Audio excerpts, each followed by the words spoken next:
Good afternoon all.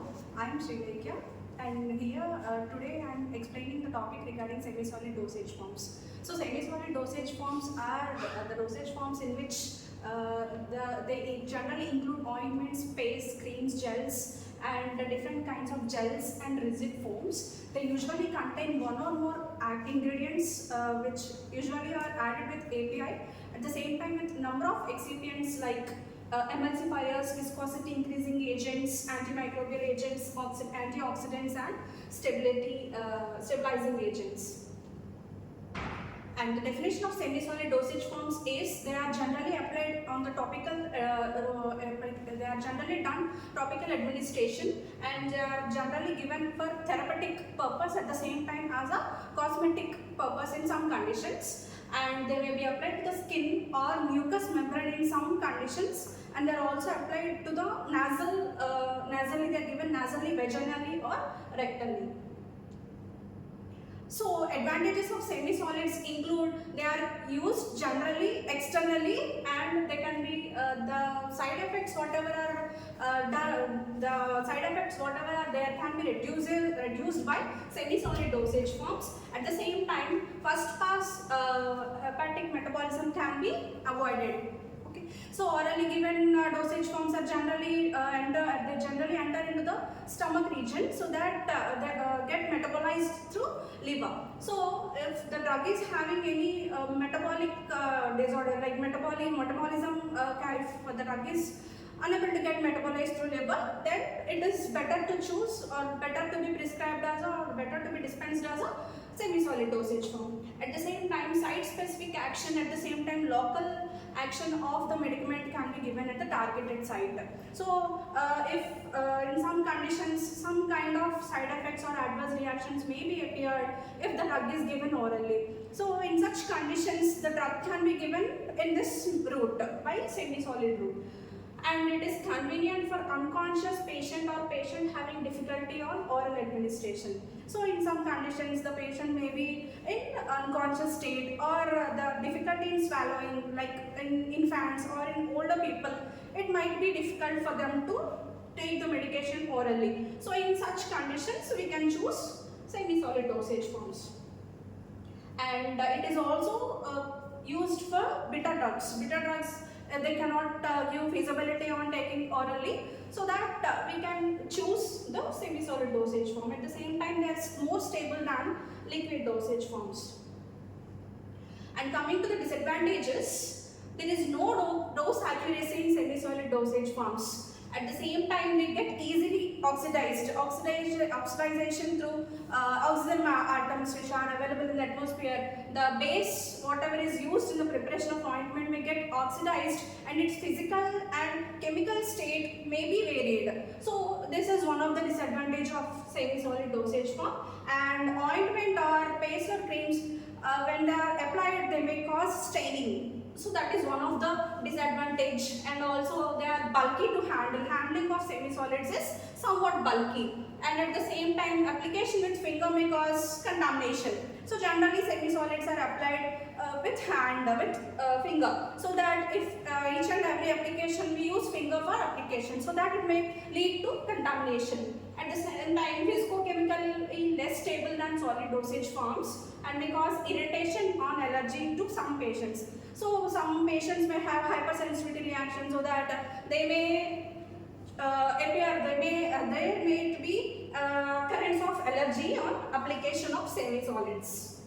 Preparation of semi-solid dosage forms. Generally, ingredients used in the preparation of semi-solids include base, preservative, humectant, antioxidants, emulsifiers, gelling agents, permeation enhancers and buffers.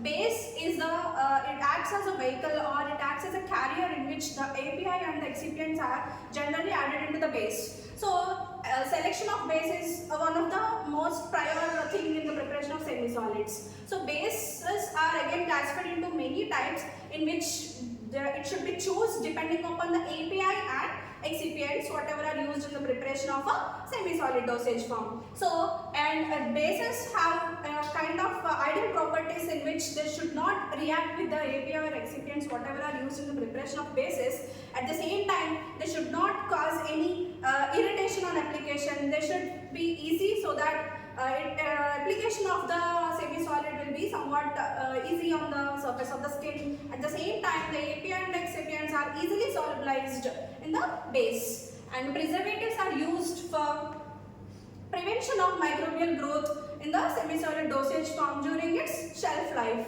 and humectants are used to retain the moisture in the semi-solid dosage form during its shelf life.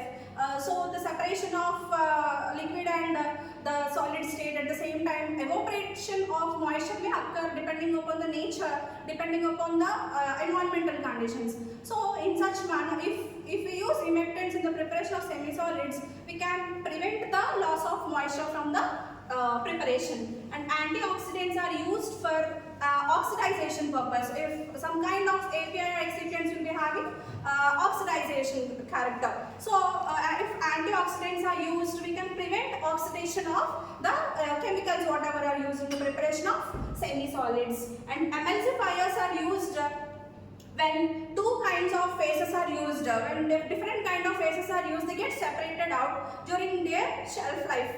So if an emulsifying agent is added, it makes the preparation visible without getting separating out during its shelf life.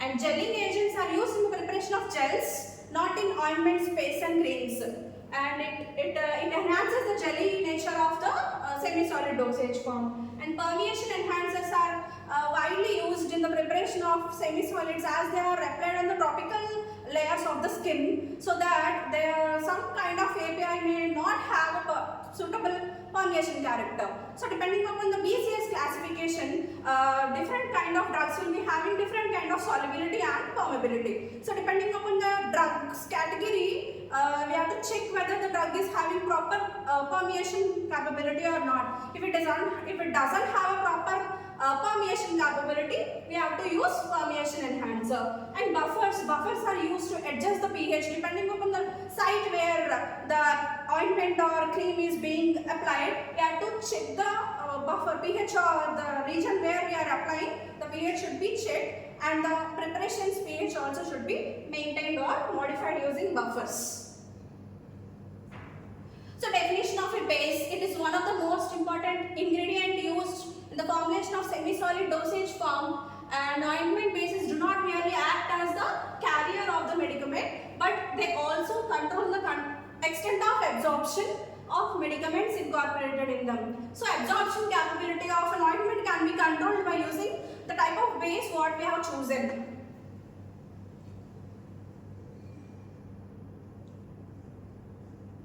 So ideal properties explained priorly. So ointment, definition of an ointment: ointments are homogeneous, translucent, viscous, semi-solid preparations.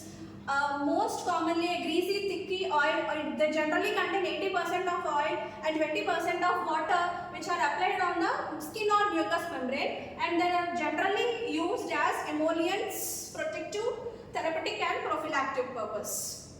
And classification of ointments: they are generally classified into three types: epidermic, diadermic and endodermic ointments. Epidermic ointments are applied on the superficial layers of the skin, and they do not have any permeation capability. They are generally used for, particularly used for protective purpose, whereas endodermic ointments have partially permeation capabilities present in endodermic ointments. They get penetrated up to some extent, whereas endodermic ointments, they are absorbed into the systemic circulation, showing less side effects, and the drug can be easily permeated into the systemic circulation. Thank you.